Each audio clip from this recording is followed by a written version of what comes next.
Muito bem, vamos então recomeçar os nossos trabalhos. Eu darei a palavra na ordem do programa, primeiro ao doutor Marco Marzo. Portanto, a palavra é sua. Bom dia a todos. Eu gostaria de agradecer muitíssimo aos organizadores pelo convite para participar desse seminário. Uma grande honra, em particular, ser moderado aqui pelo embaixador Azambuja, que foi um dos maiores incentivadores da aproximação Brasil-Argentina. Bom, vou fazer um resumo aqui da situação do regime de não proliferação de armas nucleares, regime internacional de não proliferação, do qual o Tratado de Não Proliferação é um dos mais importantes, mas não o único. Nós temos os tratados de zonas livres de armas nucleares, que são 5 atualmente no mundo, os acordos regionais, e nós só temos 2 no mundo, o acordo na Europa, da Euratom, e o acordo Brasil-Argentina, que criou a ABAC. O regime de controle de exportações de bens sensíveis, cujo principal coordenador é o Grupo de Fornecedores Nucleares, o Tratado de Proibição de Testes Nucleares, ou os tratados, né, de proibição de testes nucleares, o limitado e o completo, e o Tratado de Proibição de Armas Nucleares, mais recente, e o regime de controle de tecnologia de mísseis. O Tratado de Não Proliferação, é interessante notar, que é o tratado com maior adesão na história ao nível internacional. Atualmente, 191 países aderiram ao TNP. 191 países. A título de comparação, as Nações Unidas possuem 193 membros, a Organização Mundial de Saúde possui 194 membros, e o único órgão com mais membros é a Federação Internacional de Futebol, que tem 202. É a FIFA. Bom, o Brasil e a Argentina credenciam-se como países muito ativos no regime internacional de não proliferação nuclear, com sólidas credenciais. Ambos acederam ao TNP, ambos acederam à Zona Livre de Armas Nucleares na América Latina e Caribe, o Tratado de Tlatelolco. Ambos tornaram-se membros do Grupo de Fornecedores Nucleares, ratificaram o Tratado de Proibição Total de Testes Nucleares, o CTBT, e aderiram ao regime de controle de tecnologia de mísseis. Ao nível internacional, e eu talvez um pouco ao contrário de opiniões dos que me antecederam, eu creio que o Tratado de Não Proliferação, ao nível de não proliferação, é um tratado de grande sucesso. Na década de 50, imaginava-se que 30 anos depois nós teríamos 40 países com armas nucleares.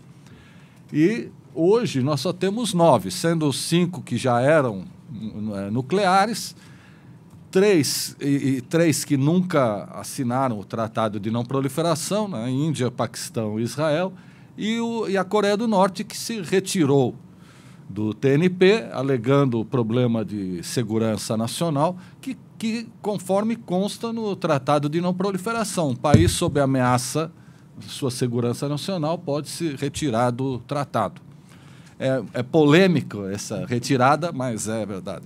Então, eu diria o seguinte: ruim com o Tratado de Não Proliferação, muito pior sem ele.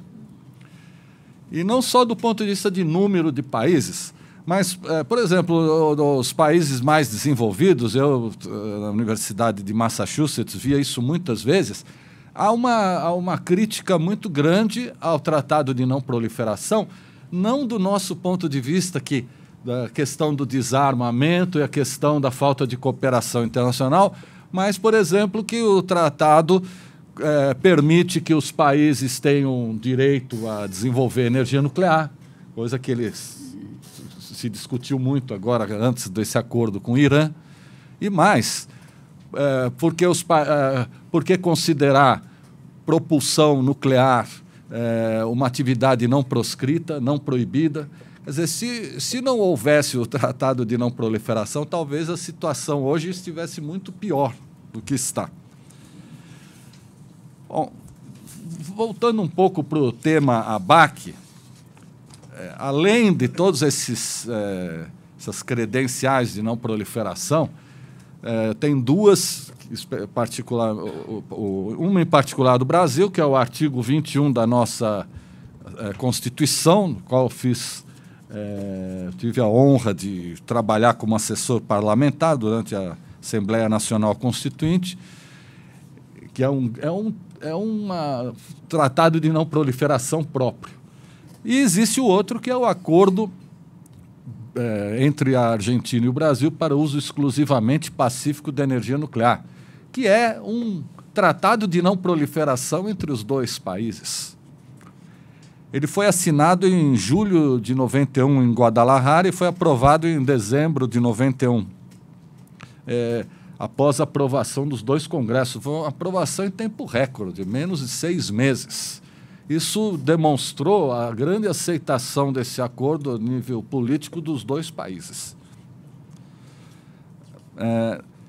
Nos seus 26 anos de existência, a ABAC realizou mais de 3.000 inspeções cruzadas, né? Os argentinos inspecionam as instalações brasileiras e os especialistas brasileiros inspecionam as instalações argentinas.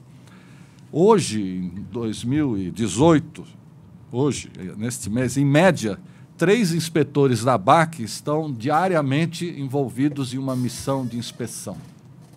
Então, não é uma figura retórica. De fato, é um organismo com credibilidade, é um organismo técnico que tem uma atuação importante. Eu diria que, quando a ABAC foi criada, a reação internacional canalizada pela Agência Internacional de Energia Atômica foi: isso daí é mais uma figura retórica, que não vai sair, ou seja, vai ter lá um secretário e uma secretária fazendo uma intermediação. Eu acho que a Agência Internacional e a comunidade internacional levaram um susto quando a ABAC se constituiu e se consolidou como um órgão de salvaguardas, realmente, né? De aplicação de salvaguardas. Tem vários motivos para essa consolidação. Eu devo dizer que eu mesmo era muito cético no início. Eu participei, eu liderei o lado técnico brasileiro na negociação com a República Argentina.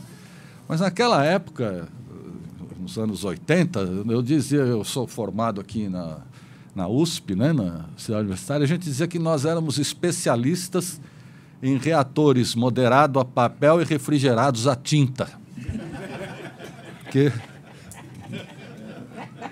Então, eu devo dizer que quando o acordo bilateral foi assinado no Palácio São Martín, teve uma festa e um dos embaixadores, ou ministros, eu não me lembro exatamente o nome, argentino, ele me falou assim: será que agora, com esse acordo bilateral, nós vamos ganhar o Prêmio Nobel da Paz?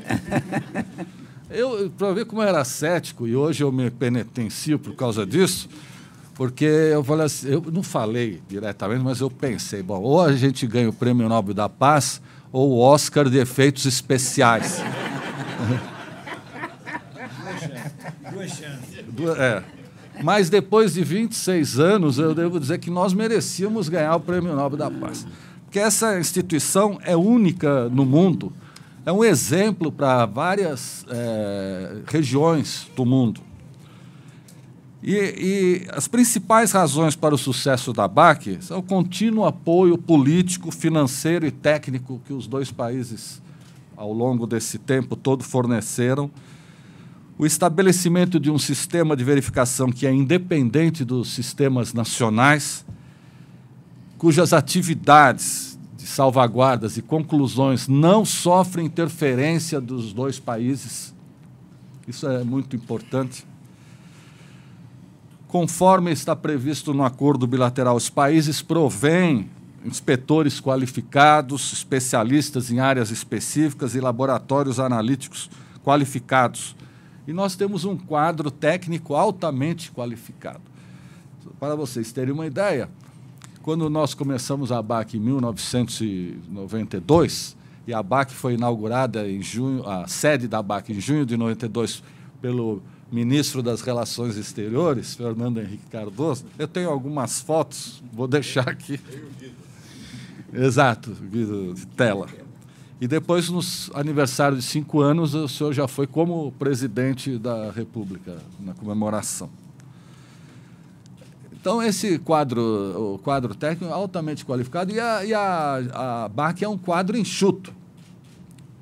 Eu me lembro quando eu fui visitar a Euratom a primeira vez, logo que a ABAC foi criada, nós fomos a Euratom, porque era a única agência multilateral, e o diretor da Euratom, quantos funcionários vocês têm, técnicos? Nós somos 8 oficiais técnicos e 2 secretários, tudo é meio a meio, tudo é simétrico, um argentino e um brasileiro. Aí ele riu. No Brasil e na Argentina, me conta daqui 10 anos quantos funcionários vai ter essa agência. É verdade. Mas eu queria dizer que 26 anos depois, o número de instalações aumentou 50% nos 2 países, hoje temos 75 instalações sob salvaguardas, e o número de funcionários é exatamente o mesmo, 8 oficiais técnicos e 2 secretários. Quer dizer que isso é outro exemplo de que, quando se quer trabalhar com seriedade, nós conseguimos, né? Bom, com relação à agência internacional, um ponto importante da credibilidade que a ABAC consolidou foi que ela usa critérios internacionais de salvaguarda, ou pelo menos critérios de salvaguardas compatíveis com os critérios internacionais. Às vezes, nós somos mais rigorosos do que as avaliações, né, das conclusões, os critérios da Agência Internacional de Energia Atômica. Bom, eu não quero ficar aqui só elogiando a ABAC, mas eu, sinceramente, eu queria levar algum outro ponto, porque, veja bem, 26 anos atrás foi assinado esse acordo bilateral. A ABAC foi criada 1 ano antes da criação oficial do Mercosul. Se vocês olharem o balanço bilateral do comércio, ou seja, Brasil, exportação e importação Brasil e Argentina em 1990 era 1,5 bilhões de dólares. Hoje, apesar de todas as crises, nós estamos em 30 bilhões de dólares. Então, quando se tem confiança que o seu vizinho não tem uma arma apontada para a sua cabeça, você faz negócios, né? E cria laços. Ou seja, estabeleceu uma confiança mútua, mas dentro de parâmetros de cooperação bem controlados.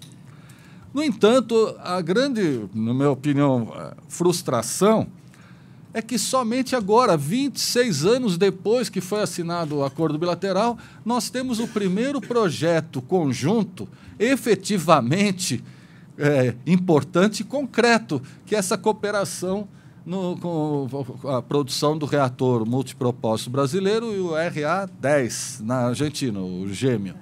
Ora, e o que nós fizemos, Brasil e Argentina, nesses 25 anos? Então, quando a gente fala, o TNP, as salvaguardas internacionais são inibidores da cooperação internacional, bom, nenhum país do mundo vai dar de mão beijada ou vai vender tecnologia sensível. Então, se fala assim, enriquecimento de urânio, reprocessamento, não vai ter mesmo. Mas, por outro lado, independentemente do TNP, mesmo nós que somos parceiros, não estamos fazendo o dever de casa. E nós já tivemos muitas tentativas, em 2006, em 2008, né,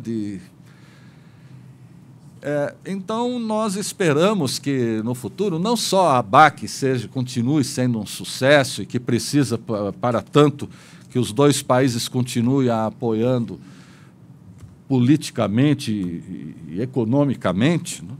Nós precisamos também que os 2 países incrementem essa cooperação bilateral. E eu fiquei muito satisfeito quando eu vi a manchete do El Clarín brasileiro com a sua declaração que em breve vamos exportar conjuntamente reatores nucleares. E nós temos atividades complementares, porque quando se vende um reator, você tem que, ao mesmo tempo, garantir o suprimento do combustível, coisa que o Brasil pode participar diretamente. Não? Então, não é só fazer o mesmo tipo de reator aqui, não. São explorar as complementaridades dos dois programas.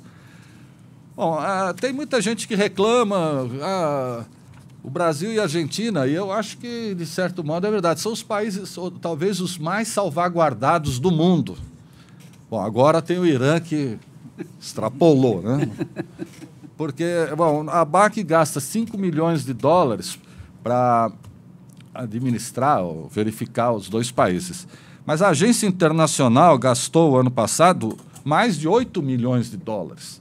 E não é só porque a passagem de Viena para Rio ou para Buenos Aires é mais cara, não. É porque eles...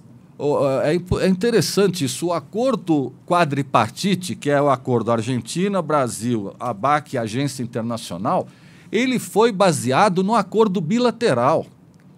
A base do acordo quadripartite é o acordo bilateral. Então, lá diz que a agência internacional não deve minimizar a duplicação dos esforços da ABAC, coisa que, na minha opinião, ainda não estão fazendo plenamente. E é interessante que eu havia me esquecido de dizer que o acordo quadripartite foi assinado em 91 e entrou em vigor em 94. Então, muito antes do Tratado do Brasil, da Argentina e do Brasil aderirem ao Tratado de Não Proliferação. Então, a situação, se a gente imaginar aqui no Brasil, em 1997, nós tínhamos o ônus de um acordo compreensivo de salvaguardas, que é o quadripartite, todas as instalações, todas as atividades nucleares sob salvaguardas, não só da ABAC, mas da Agência Internacional, e não tínhamos os bônus de ter firmado Tratado de Não Proliferação. Então, esse é um elemento importante a se considerar na análise que a gente faz atualmente. Bom, então eu vou terminar dizendo que eu acredito muito no futuro de Argentina e Brasil. Eu acho que essa nossa região é um exemplo para o mundo e nós temos que continuar batalhando para que isso permaneça e espero que os dois países, mesmo com a descontinuidade de governos, continuem com esse ideal e com essa posição. Muito obrigado. Muito bem.